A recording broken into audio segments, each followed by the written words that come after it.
एक बड़ा भाई बन के हमारा मुल्क इस सारे खिते में विज़ाविज़ पाकिस्तान की बात नहीं कर रही हूँ। अभी देखिए बांग्लादेश हमसे दूर हो रहा है, नेपाल हमारे साथ नहीं है जैसा होना चाहिए था, श्रीलंका जिस तरह साथ होना चाहिए नहीं, मालदीव्स को देखिए। मतलब हमारा जो हम कहते हैं कि हमने दुनिया में अपनी लीडरशिप कायम करनी, जब हम अपने रीजन को नहीं संभाल सकते तो दुनिया में क्या जाएंगे। मेरी गुजारिश यही होगी जो दिल्ली में हमारी सरकार है और उसके साथ अपोजिशन पार्टीज़, खासकर कांग्रेस से भी मैं गुजारिश करना चाहती हूँ कि जम्मू कश्मीर में जवाहरलाल नेहरू का बड़ा रोल है और उन्होंने जम्मू कश्मीर को एक बहुत बड़ी एक ताज की तरह सजाया था।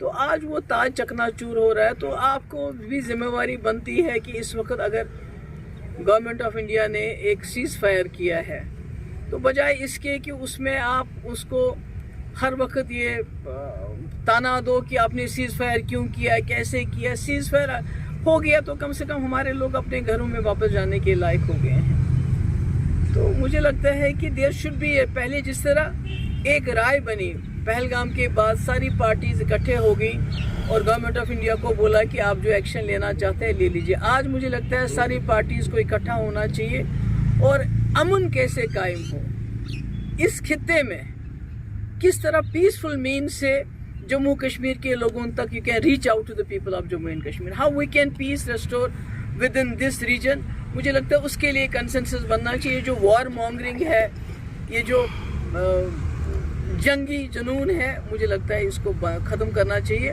अगर ख़त्म नहीं होता है तो वो आके देखें, इन घरों को देखें जिन्होंने अपने बच्चे खोए, जिन्होंने अपने घर के बड़े लोग खोए, उनको आके देखना चाहिए। जो कब्रें वहीं घर के अंदर उसकी कब्र है, उन दो बच्चों की कब्र बनी है, अभी तक उनके बाप को ये भी मालूम नहीं कि मेरे बच्चे मर गए हैं, अस्पताल में है वो।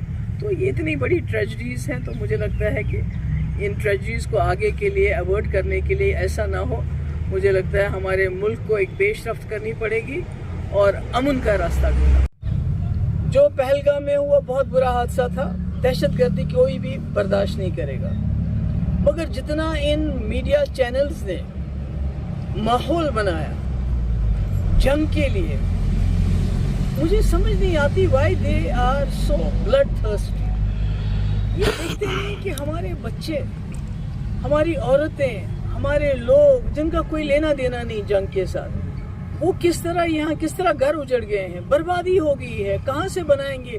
जिंदगी भर लोगों ने पैसा जमा कर करके अपना आशियाना बनाया होता है, सब तबाह हो गया है। तो मेरी सरकार से गुजारिश है, एक तो इनको जो है डिक्लेयर किया जाना चाहिए, शहीद है ये, तो इसमें तो कोई शक नहीं होना चाहिए, बिकॉज निहत्ते लोग थे, मासूम लोग थे, इनका ना जंग से लेना ना देना, ना उन्होंने जंग शुरू की, ना इनकी मर्जी से जंग हुई।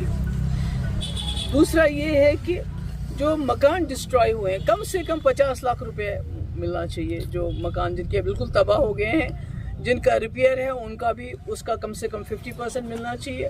और जितने भी हमारे लोग शहीद हुए हैं उनको एक जॉब मिलनी चाहिए, कम से कम इतना। तो मुझे लगता है इतना तबाही के बाद कम से कम यहाँ के जो लोगों को इतनी मुसीबत देखनी पड़ी, क्योंकि घर में कोई नहीं है, गरीब लोग हैं, बेबस लोग हैं। जो घर का कमाने वाला था वो चला गया, तो अब कौन करेगा। अभी मैंने देखा यहाँ जहाँ मैं गई, छोटे छोटे 2 बच्चे हैं, ये जो सरदार भाई हैं हमारे, 2 छोटे छोटे बच्चे हैं, उसके एक बेटा और बेटी, तो कौन कमाएगा उनके लिए।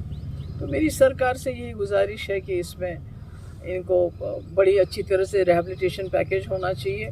और कई जगह मैं सुरन कोर्ट में गई तो मुझे वहाँ शिकायत आई कि जिनका इंश्योरेंस है उनको जेके बैंक इंश्योरेंस कहता है ये जंग थी, वॉर का इंश्योरेंस, तो ये क्या तक कमाल है, ये कैसे चलेगा। तो बाकी जहाँ तक आप जानते हैं कि मैं जब से ये शुरू हो गया है, मैंने पहले दिन से बोला है, जंग किसी मसले का हल नहीं है, क्योंकि जब जंग होती है तो ये शुरू तो हो जाती है पर इससे हासिल कुछ नहीं होता है, बल्कि दोनों तरफ की हार हो जाती है, क्योंकि मासूम लोग दोनों तरफ से मारे जाते हैं। अगर यहाँ जैन और अरूबा मारी गई, 12 साल, अभी उनके 25 अप्रैल को उनका बर्थडे, 12 साल के हो गए। वहाँ मैंने देखा छोटा बच्चा 7 साल का इर्तिजा अब्बास, छोटा सा 7 साल का बड़ा खूबसूरत सा बच्चा, वो उसको भी यहाँ शेल लगा तो उसकी वो ऐसे हुआ। तो मैं समझती हूँ ये बुरा है। मैं फिर कहना चाहती हूँ कि अभी जो हमारे मुल्क में और पाकिस्तान में एक सीज़ फायर हो गया है, तो ये it should not be an event, ایک بار ہو گیا تو بس نہیں، اس کو قائم رکھنے کے لیے محنت کرنی پڑے گی اور اس میں دونوں ملکوں کو انویسٹ کرنا پڑے گا تاکہ دوبارہ خدا نہ خواستہ اس قسم کے حالات نہ ہو جائے. اور میں ساتھ ہی یہ کہنا چاہتی ہوں ہمارا ملک بڑا ہستہ بستہ ملک ہے، ترقی پذیر ملک ہے، اس کی اکانومی 3rd نمبر پہ ہے.